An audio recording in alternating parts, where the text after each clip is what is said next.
What's up, everybody? Welcome back to the channel. Got another how-to today. This one, as you can tell by the title, is how to do Brembo brakes. We're going to do a full teardown, powder coat, and rebuild of these. I'm going to put a couple notes in this right now. I guess the original intent of this video was just to powder coat these, and I actually wasn't going to make a video, I guess, technically. Customer brought them to me fully assembled, which was not the plan, so I ended up disassembling them. Initially, he was going to be ordering a rebuild kit and was going to put that in, and didn't do that either. So I rebuilt them with the original parts. Not something I necessarily recommend. His were all in really good condition, so you would think that they had been rebuilt before if there was not red paint on some of the original stuff on the dust seals. So I'm going to take you through the process: tear down, strip, sandblast, powder coat, reassembly, little things to look out for here and there. This one didn't really give me any trouble, so I don't have any like troubleshooting stuff necessarily in this, but you'll get the general idea and take you through start to finish. Got a bunch more how-tos coming out. I literally have 4 videos that I'm in the middle of editing right now. 2 are basically done. Just got to finish up 2 more. Shooting another one today as well, so we're going to be blasting through a bunch of videos here right in a row. All right, so that's it, I guess. Let's get to it. If you haven't hit that subscribe button, be sure to do that now, or see if this video sucks and then decide if you want to do it. Either way, you should totally do it. All right, so on these fronts, and really I guess on the rear as well, one thing that I always suggest is you want to get as much fluid out of these calipers as possible. Most customers will bring them just loaded with fluid. Makes it messy, makes it a pain in the ass. So ideally what you'll want to do is push in these pistons, and you can do it by hand. You start with the one furthest away from this port, the inlet port, so that'd be this one over here. The fluid actually goes in a U shape. That's what this crossover tube is for. So you push this one in, then this one, then this one, and then this one, and you're going to get almost all the fluid out that way. There'll still be a little bit left in there, but it's definitely a better base to start with. So I'm gonna go do that real quick and grab the other tools that I'm gonna need, and we'll get this thing apart. Your next step is gonna be pulling off the bleeders and the crossover tube. The bleeders are 11 millimeter, so you can just take an 11 millimeter wrench. They actually make wrenches specifically for this. This is one of them. They come in 2 different sizes. This one's actually not for this, but it's on my tool thing, so I use it all the time for this same task. So you're gonna take the bleeders off and the crossover tube. The crossover tube is 10 mil, and you're gonna have to use a box end on that because you're obviously not gonna be able to fit a closed end wrench on it. You will think a 10 millimeter does not fit, but just like I did there, you're gonna shove it on and it's gonna break off all the finish that's already on this. Brembo finishes these calipers fully assembled. So as you go through this process, you're gonna see all the times that you knock their powder or paint or whatever the crap they pretend that they coat calipers in. You'll see that just starts coming off randomly, but if you're here, you probably already know all their finish comes off naturally. I mean, you can see how terrible these look. This is only what, a 7-year-old car looks just like this, so it's pretty ridiculous. But we'll get these pulled out right now and then split this thing apart. It'll be the next step.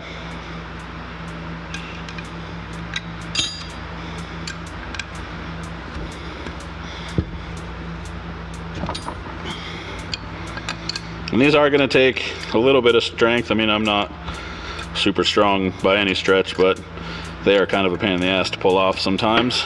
I've noticed that the rears tend to be a little bit more of a pain. I'm not sure what that's about. The rears also tend to have stripped out threads a lot where the bleeders are. They just get corroded, it seems like, and you go to take them out and they're basically ruined because they're seized together.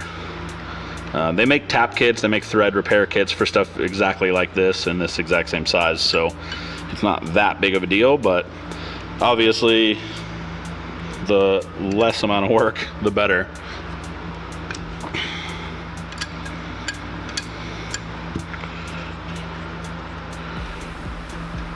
And then once you got these off, you're gonna have still some fluid probably trying to come out of these. This is a great time to flip these over and make sure the pistons are pushed all the way in still, and it'll bleed off the little bit of fluid left. You know, have a towel or something down. You want to make sure that you do not get brake fluid on stuff because it ruins pretty much everything it touches.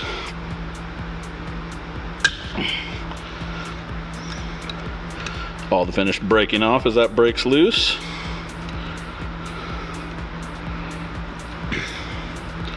And then, oh, I don't know if that one came loose. Nope. Oh joy. So this one might be fun. We might have to throw some heat at this one and see if we can get it apart. I'm gonna try actually a different wrench here. So I have a couple different 10 millimeters because, believe it or not, they all fit different. Yeah, it looks like it's trying to strip that.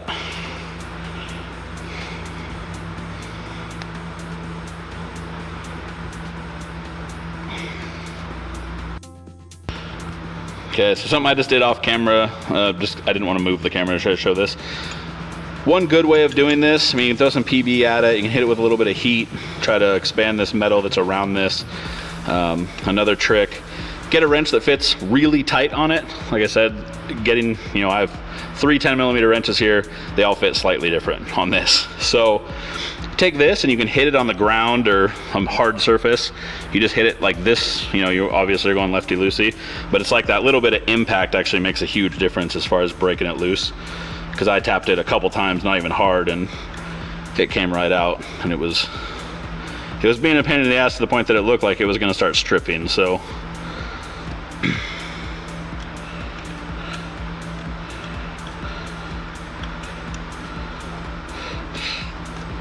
I always feel weird in the middle of these how-tos when I'm just doing something and there's nothing for me to be saying.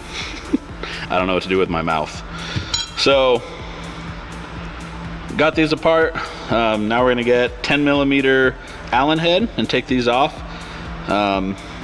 Similar to the rear calipers, there's a finish in these, but because you're in a much bigger size with 10 millimeter, you can usually just shove it down and it will knock all this stuff off and you don't have to worry about it. The 6 or 8 millimeter, depending on the calipers you're working on, that isn't not always the case. So I do it with an impact, I cheat.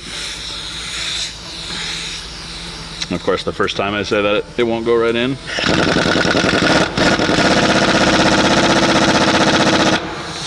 Oh yeah, that one's not trying to come out at all. Let's try this one and see.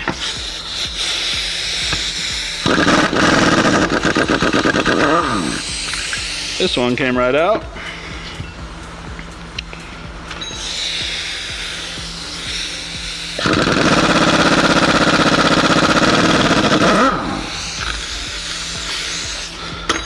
Sometimes you just gotta let the impact do the work for you. Definitely don't want to try breaking these loose by hand. Most of the time it sucks. There's that. Like I said, these all have anti-seize on them. It definitely doesn't stop them from getting stuck in there. I've had numerous bolts that have been a pain in the ass to get out when doing this. But I also do these fairly often. Whereas if you're just doing this occasionally or just your set, maybe you'll luck out and not have this issue.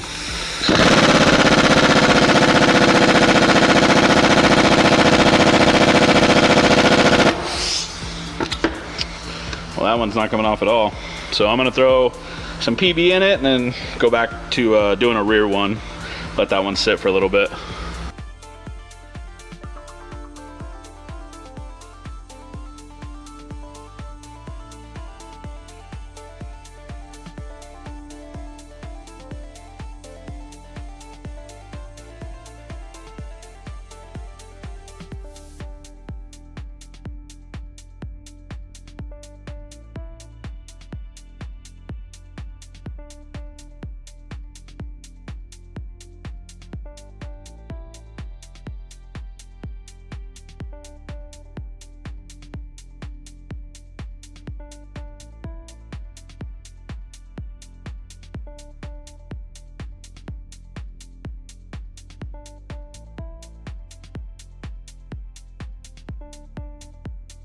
Went over and blasted these out just to get all the crap out of them. Makes the Torx bit T27 fit in there better. And they zip right out with no issue.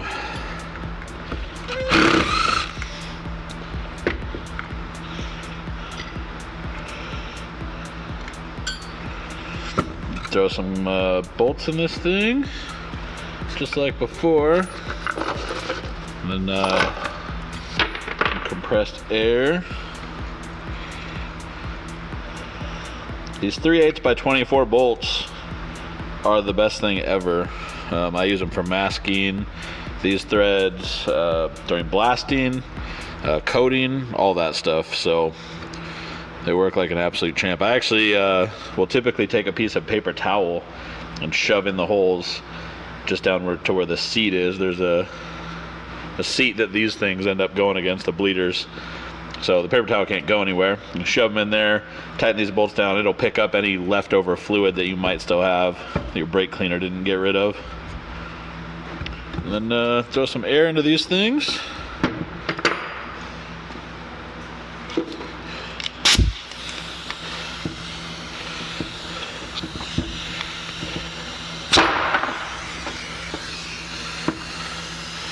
Ooh, and I got both of them out first try. Let's go. Admittedly, that is pretty rare. So, very rarely do both come out at the same time. The other seal.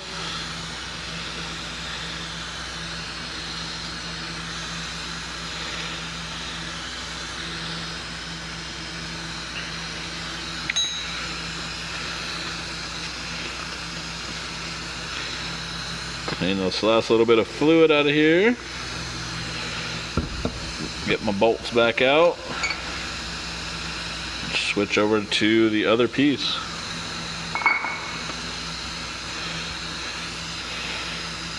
This one's already got the bolt in it.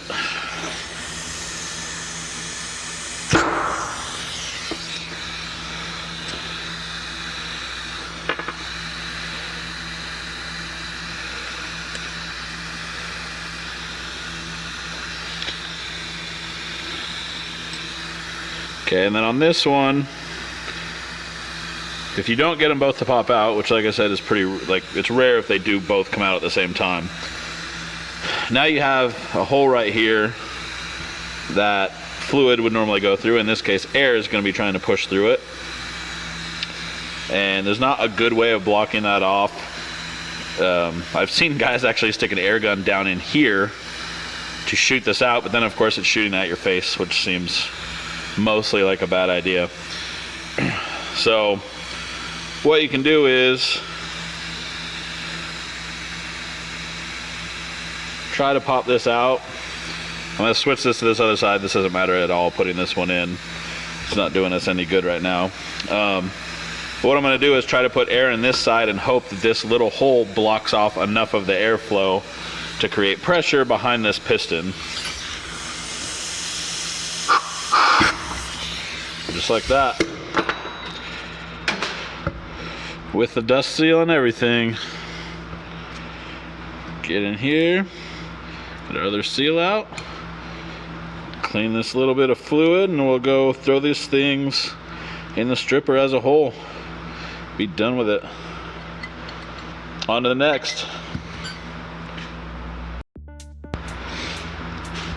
So with these rear calipers, generally the same thing. I'm gonna pop these bleeders off. Once again, you're gonna want to get all the fluid out. Same general ideas. Push the pistons. One that's on the front side of the caliper first. These ones only have a piston on each side, so pretty straightforward. Of course, I can't get this cap off.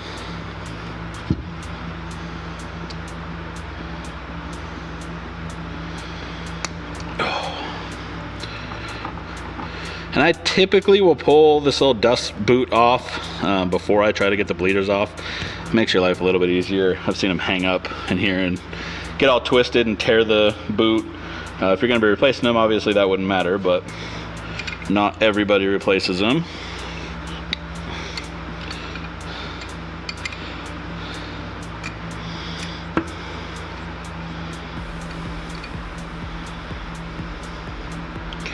And these are the same as the front. It's 11mm. Pull the bleeders out. You have 6mm to pull these 4 bolts out. I actually put PB on these already in an effort to help. I don't know if it did or not, but We are about to find out.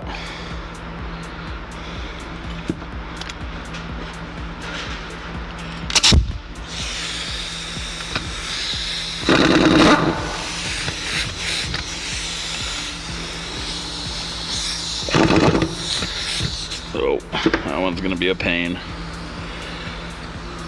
Normally the best thing you can do is blast these out, but if you have a tool that's even a little bit worn, it's probably not gonna work either way.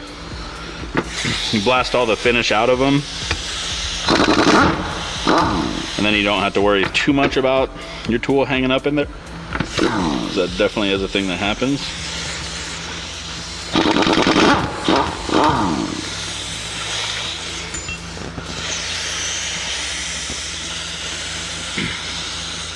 So, let's see if we can get this in there.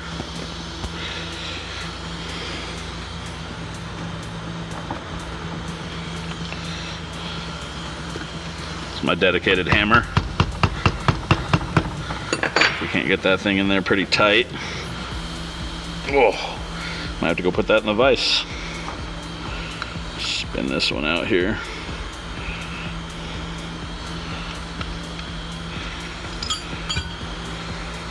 Alright, go throw this thing in the vise and get it out. Alright, I just realized I probably should have recorded this. When I say go put it in the vise, what I end up doing, I take a standard T-handle wrench, put it in the vise so it's pointing straight up, and then I take the caliper that is obviously still together typically, and I drop it down so I can put pressure down to hold it on the tool, and then you just rotate it counterclockwise and it'll typically break loose, and then I pull it all apart by hand after that. I don't want to leave it in the vise to try to do that.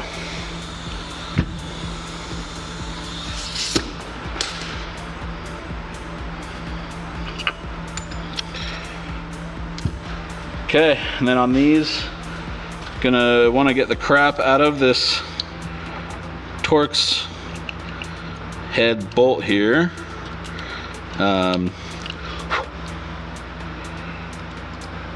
Because these bolts are already a little bit finicky anyway, so you don't want anything that's working against you.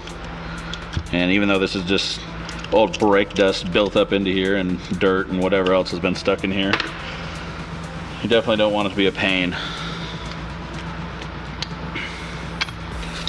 So take the impact, once again is a T27, make sure you get it in there straight, and it will still come out.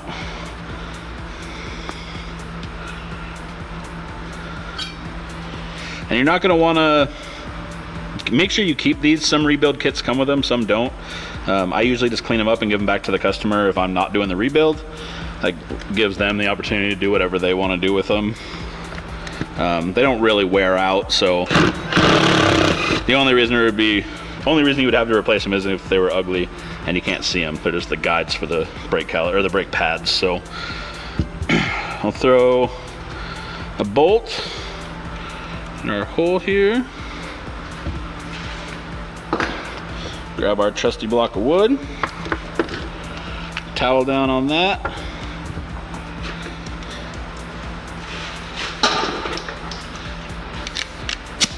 Fronts and rears are the same, just a little bit of air on the back.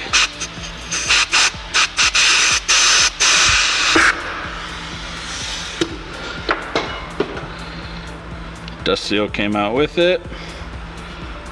Grab piston seal, pull it out, keep all this stuff together.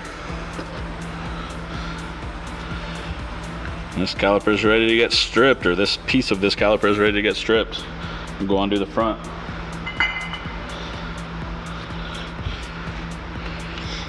You grab your little O-ring here. You're not going to want to lose this. This is some rebuild kits come with these, some don't. I don't know if you can even, if this is going to focus on this, but they don't really wear out, but you do need them. If you don't put them back, it'll blast fluid out of this even when sealed, which is obviously a bummer.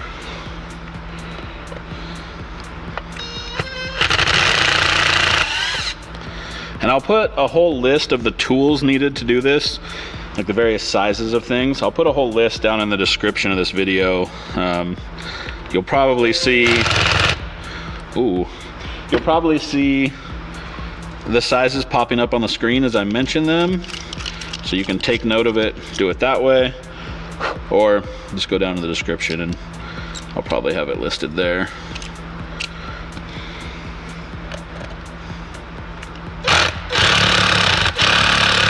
Oh, well, that's gonna be awesome. All right, so I'm gonna have to use an extractor to pull this out, which is pretty common. These get seized in here all the time. I don't wanna mess with it. Sometimes you can, when you strip out a Torx head, there are Allen heads, yeah, like that one, that fit it absolutely perfect. So I'm gonna see if I can get one for the impact and try to take it out with that. Okay, so with these things now being chemically stripped, rinsed off, has this anodized finish that's underneath them. It's just an anti-corrosion type finish. Gonna be doing some masking on these prior to blasting. So the only areas that I'm really concerned with are these machined areas here on each side and in where the piston goes. Everything else is pretty much fair game for blasting. I know there's some people that will mask these areas and even these areas where the bolts seat. If your customer asks you to do that, do it. But I don't really see a point, unless your customer, of course, says so. But it's a good opportunity to go over when your customer drops off brakes or any part, to make sure that you guys both are on the same page as far as what's going to be masked and what's not. So just make sure you do that. You definitely don't want your customer having any surprises, or even worse, you having surprises by seeing the customer not stoked about something that did get masked or didn't get masked, or whatever the case might be. So we'll get these taped up. I'm gonna do the front and the rear. I'll try to make it real obvious, even though it's a time lapse. I'll try to make it real obvious what's being masked and what's not. I'm only doing a time lapse because it feels like this video is probably going to be really long. So I know that things over 20 minutes are kind of a bummer sometimes. So I'm gonna try to limit that as much as possible, and we'll jump over to time lapse.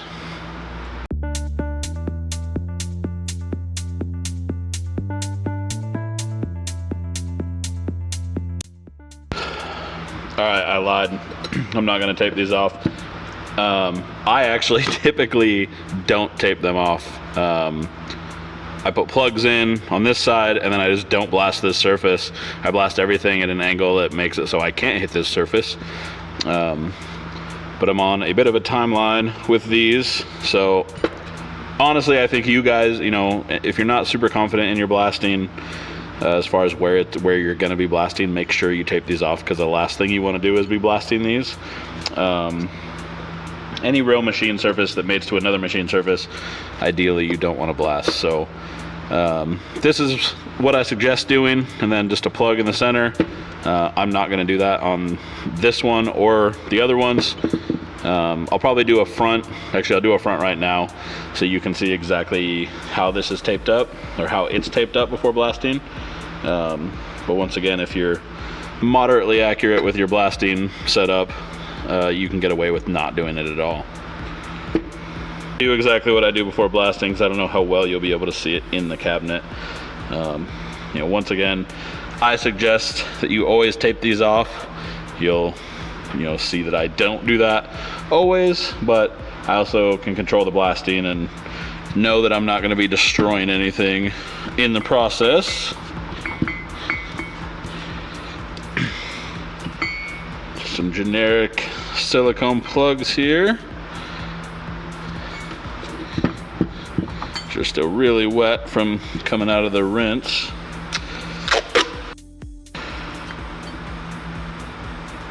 Okay, and then once again, I'm just going to show on these. So I plug these every time. Grab one of my boxes of plugs here. Someday I'm going to organize all these plugs. There we go.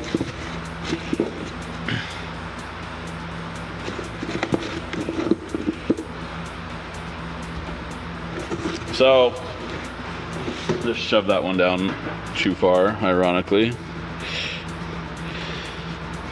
So all you're gonna do, or all you need to do, plug these holes, because you want to blast inside there, and then you're gonna mask these surfaces, you know, all 4 of these surfaces here. So you got this one, this one, this one, and this one. If you want to get wild, you can also do these machined areas that are down here. And I see that some people will blast these even for mask these even for blasting. I don't do that ever. I mask them only for powder. So gonna dry these off a little bit, go blast them real quick and get them in the oven to outgas.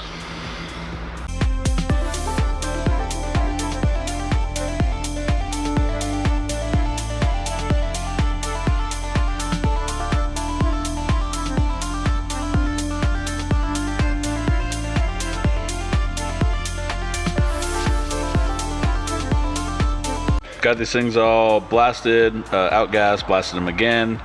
I'm actually gonna go back and touch up this one because I actually didn't blast this one yet, or didn't blast it again.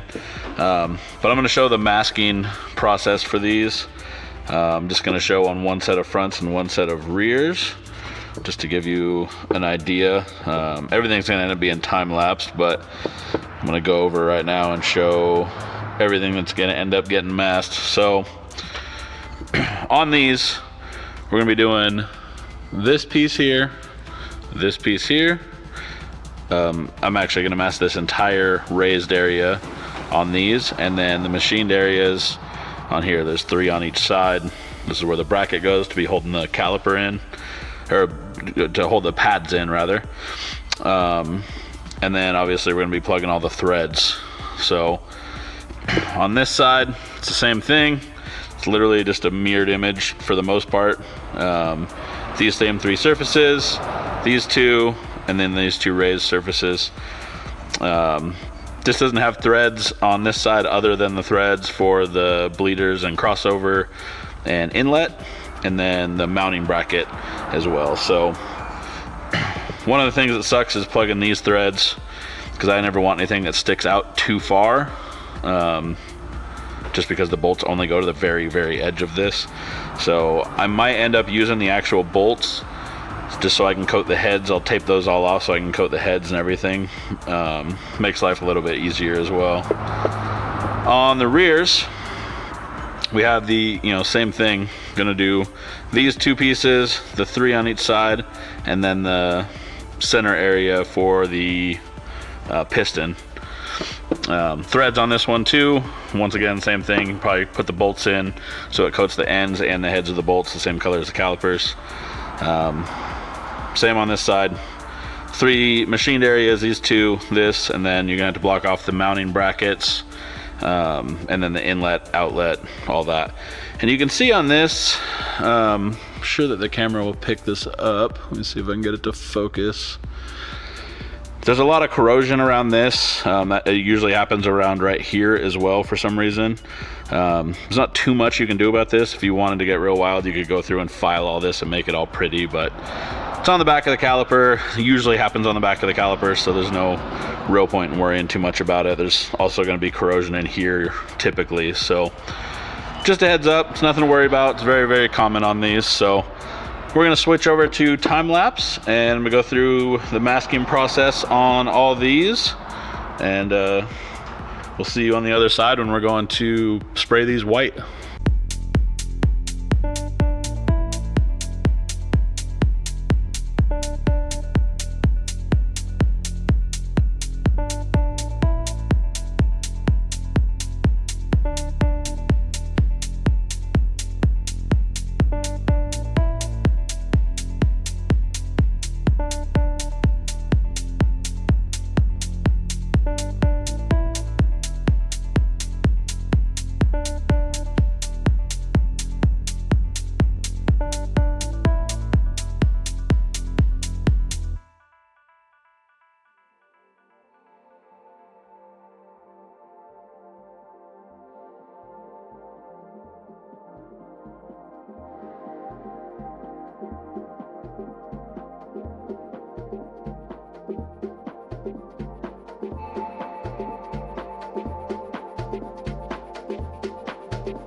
Okay,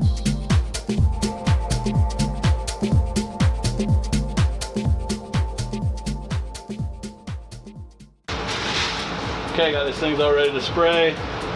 The threaded holes are plugged. Everything taped off, outgassed, all the shenanigans. These are just going crystal white. It's actually an RAL color, 9003, I want to say.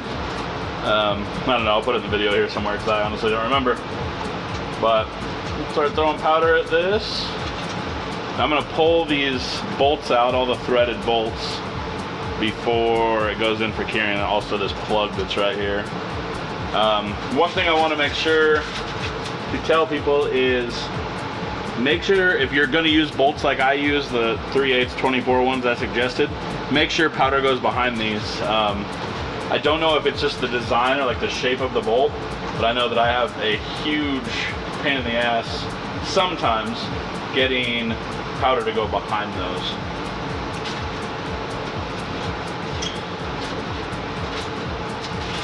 It's like everything there.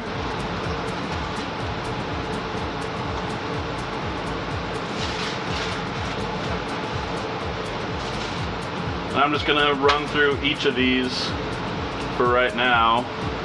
Or I'm gonna do a full set of fronts and full set of rears.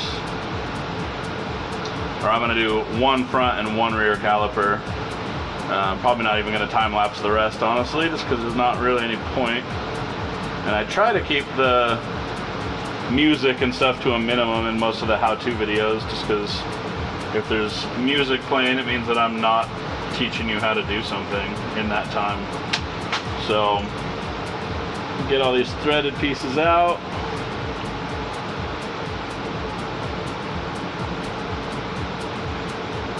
I would normally leave these in, but I don't have enough of these bolts currently, so.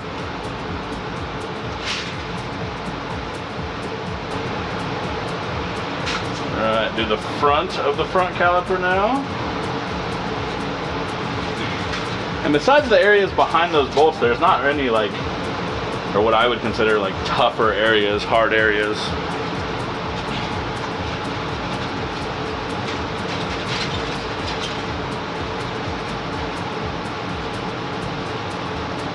So just make sure you get good coverage here.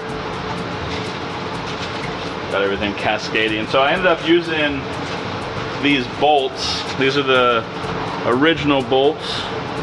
They're gonna hold this caliper together.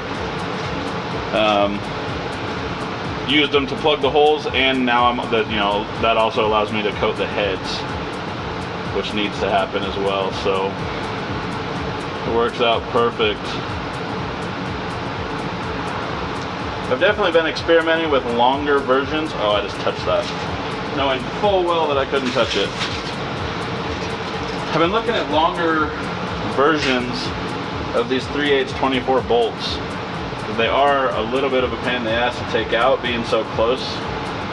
You can only spin it like 1/8 of a turn each time. Sweet. Yeah, you can see in this, I'm using longer bolts that I've used in the past. This seems like overall, but that might be easier for removal. It doesn't have any negative effect that I can see.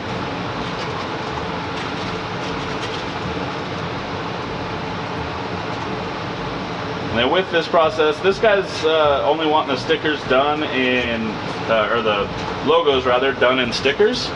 I offer them in powder.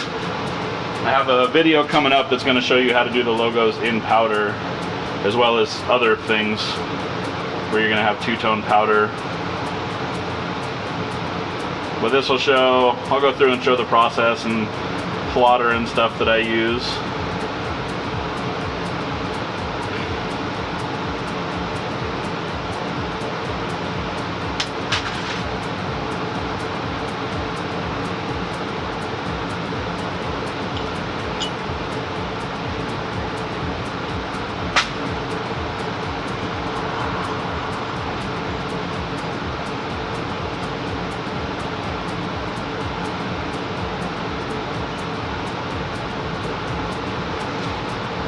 I also got some other good news today. Potentially good news. My oven door, I'm reskinning my oven door, and I decided to have my buddy Shay paint it. Shay actually has a YouTube channel as well. He's a local graffiti artist, but he does stuff all over the country for different clients. And it sounds like he's working on my door today maybe, so I'll put his link down in the description. Maybe I'll throw up a piece of his art right here. If you're in Utah, you know who this is. But the rest of you guys should check out his work. It's pretty awesome. Alright, these are all coated. Hanging them all in the oven now. And we'll pick back up when they're out.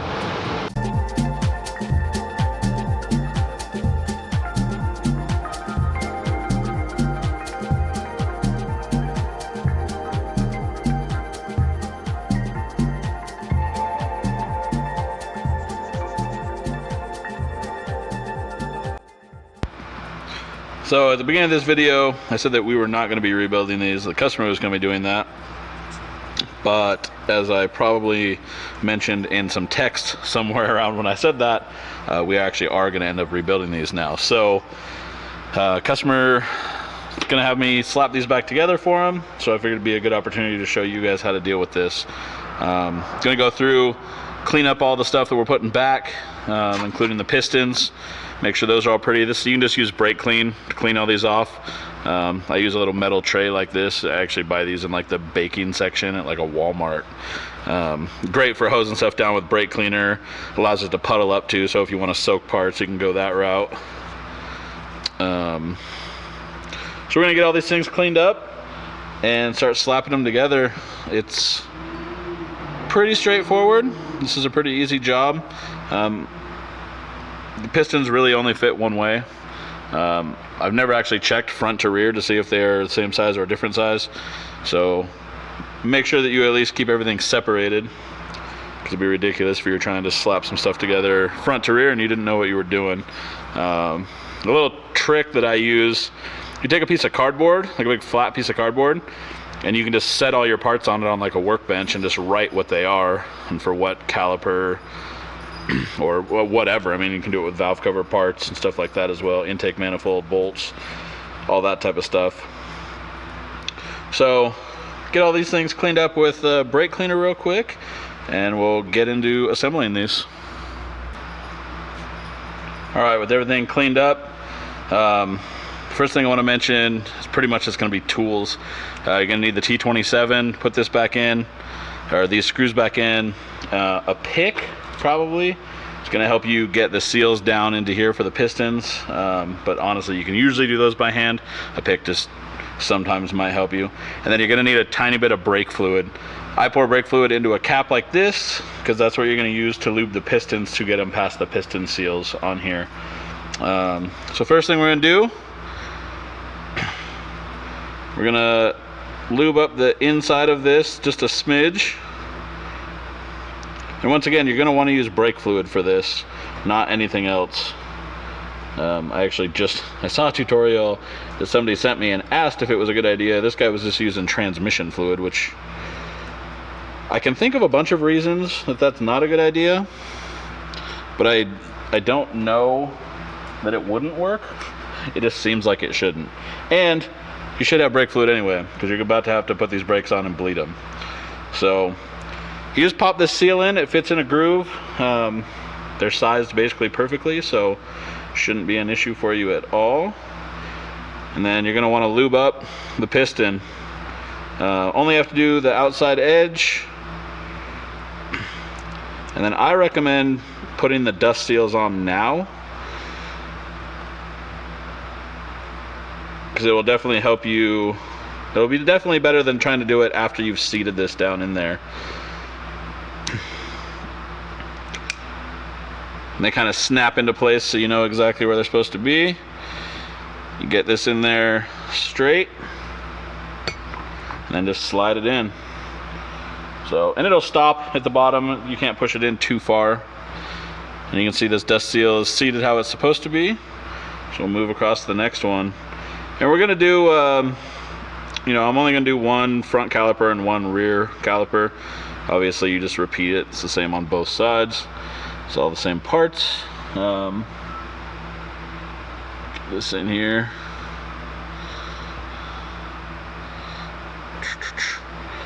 And then I'll put a link for the rebuild kits on these.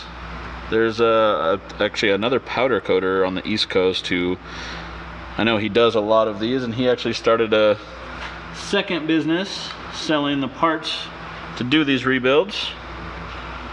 And I always just recommend people go there. I'm sure there's tons of other places that you can get these parts. I don't know where those are. I know if you're in Salt Lake, Reflected Image sells all that stuff. I think they actually stock it, and that would be a good option here local, since I know a lot of you guys that watch these videos are local. I also just got the notification today that because of the amount of followers I have, the 1,000 or whatever, we can now do a community page, which means that I'll be able to post images and polls and things of that nature on here. I haven't looked into it too much, and I don't know how useful it's going to be, but I guess expect to start seeing some of those. Okay, got those in. We're going to want to put these the guides back in for the brake pads. Like I said, that's just a T27. So we'll throw these back in. I'm just going to put these in finger tight. I'll tighten them before I finish final assembly. And I think the link that I'm going to provide for all the brake parts, they sell all this stuff brand new. The screws, plates, they sell the little O-ring. It's on the rear caliper. I think they sell the crossover tubes even. So I know they have the Evo stuff and the Subaru stuff. I don't know if they sell other vehicles, like for the CTS-Vs and some of the other random vehicles that come with Brembo stuff. So we'll take these and set it to the side for now.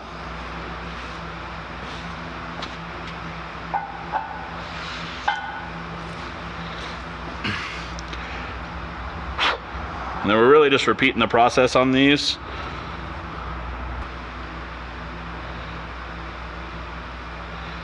The reason that I lube this a little bit before I put it in, actually I'm lubing the side where that's going to be in contact with the piston, is it feels like it allows you actually to put these in a little easier.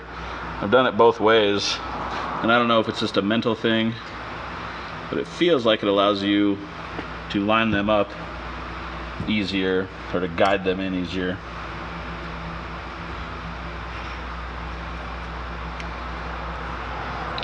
Thing pops in, and obviously you're gonna want to make sure when you put these in that they're not all twisted. I had a guy powder coated some calipers, and he was doing the rebuild himself and brought them back to me. They weren't Brembos, they were just like a factory caliper, and said his brakes didn't work and the one was leaking, and when I pulled it apart there was a one of his seals, his piston seals in here was twisted. So I don't even really know how he ended up getting the piston in there with that. Doesn't seem like it would even be an option, but I think they were just, like I said, a factory calipers off of something, so maybe they have more room than like a higher end like a Brembo might have.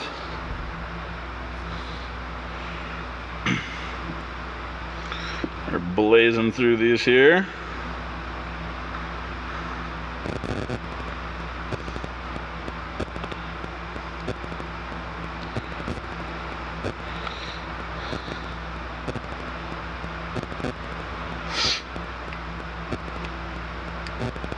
All right.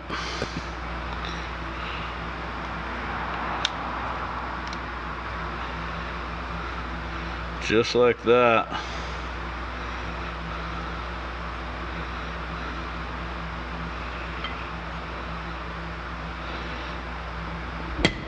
I've had a couple of you guys have mentioned or have messaged me with some good how-to ideas. I don't know if there's stuff that you guys just want a how-to on, or you think it'd be helpful for other people, but there's definitely been some good ideas in there, and I'll be knocking some of those out. Actually started with one already this week, but I'll be getting to some more probably next week sometime. I'll try to update. I'm going to use that kind of communities page thing to try to update with what I'm doing how-to wise, so you guys know a little bit better what to expect. This is not.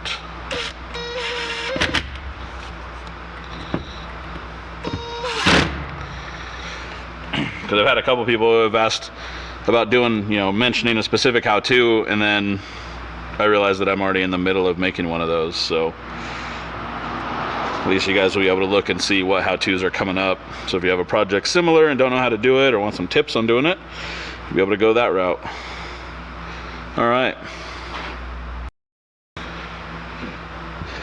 Okay, with all the seals and stuff put in, next step is just going to be bolting these ones together.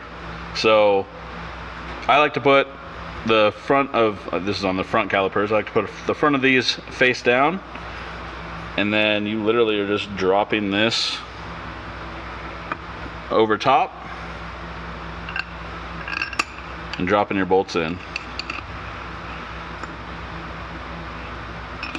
And on the front calipers, all 4 bolts are the same, at least on the Evos.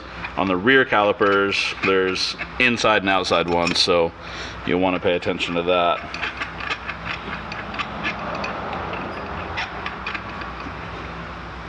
And the advantage to putting them together like this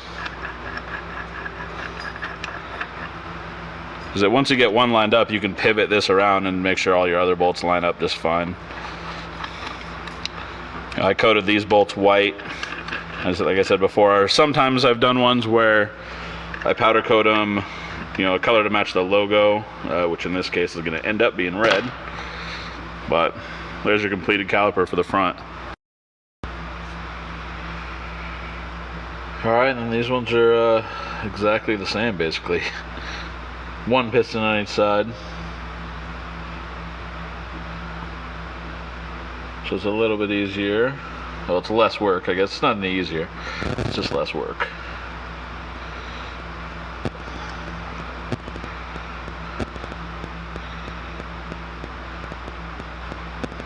And then this obviously is going to have the O-ring as part of the crossover.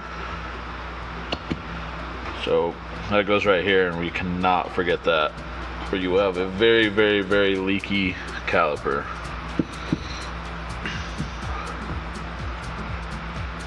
Weird looking.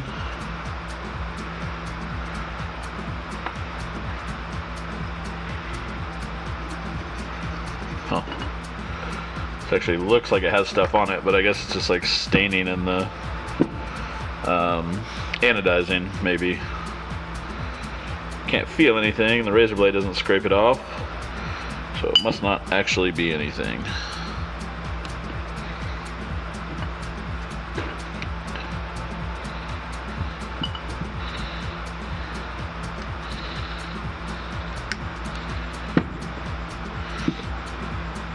And you'll see after you do the first one of these go together much faster as you move along, just kind of naturally, especially if you've never done them before or maybe nervous about doing it or something similar.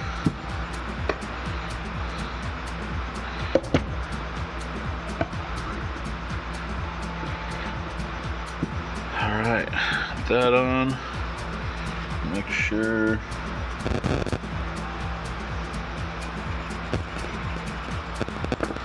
Clean this out.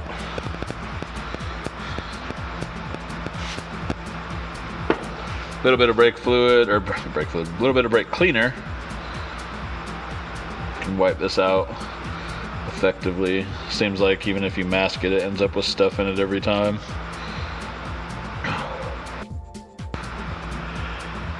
Put this O-ring down in here. And the same thing. Oh wait, almost forgot the important part.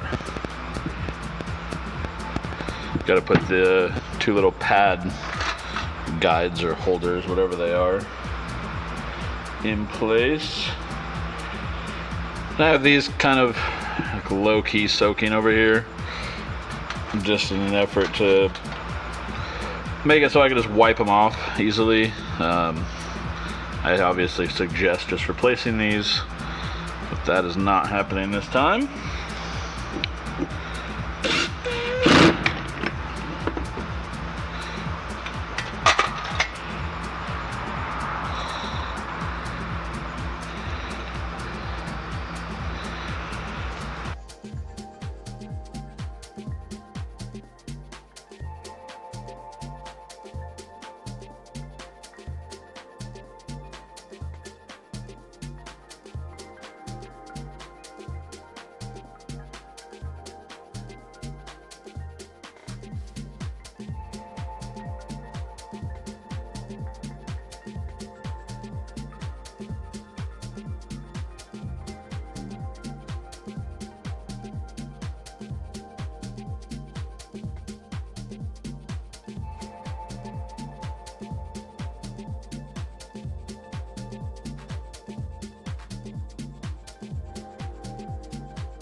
Okay, I got these stickers all cut out, weeded, taped up, ready to put on. And I modify the Brembo file on these just because I don't like the super tiny little Brembo circle. Like this way it looks a little bit better. I'll show it to you here in a second.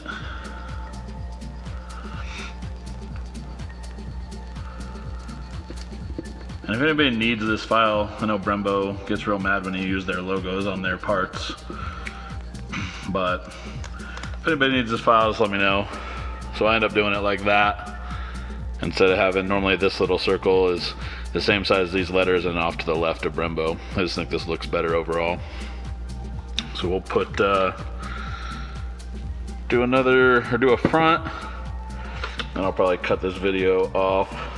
I'm sure this thing has gotten ridiculously long.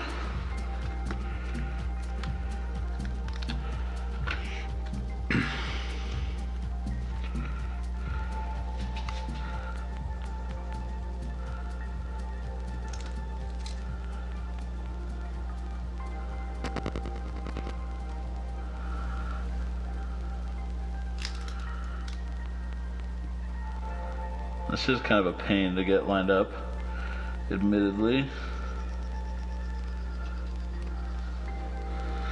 Usually when I'm cutting these, I'll cut extras. In fact, I always cut extras, just because there's a chance you're gonna mess them up, or if you're gonna give them to a customer, I always give them 2 full sets. I only charge them for 1 and give them 2 full sets, but there we go. Just gotta put the lines back in and the bleeders back in, and these are all done. Got a couple more how-tos coming up. I know the videos, I went like 4 or 5 days with no videos, but now I have a video for every day for the next like 5 days lined up. So Motivation Monday didn't happen, so it's gonna be happening, this would be Wednesday. This video is actually gonna come out on a Thursday, I guess it'll be. So I don't know, expect to see a bunch of videos right in a row. Like I discussed in the video at some point. The community posts are now available on YouTube, so expect me to be posting a bunch of random stuff in there, polls, questions. I think it just comes up in your feed like normal, but I actually don't know too much about this one, so we'll see how this goes. If you guys got any more suggestions for how-tos, be sure to let me know. I've got, I think, like 6 coming up right now, so as always, be sure to hit the subscribe button, hit the notification bell, get a heads up every time we post a video. Like, comment on the videos. If you guys got questions, of course, be sure to ask. I try to answer everybody's questions as quickly as I possibly can. Look forward to the next one. By now you should have at least blown. It's funny, I'm mad famous for being unknown.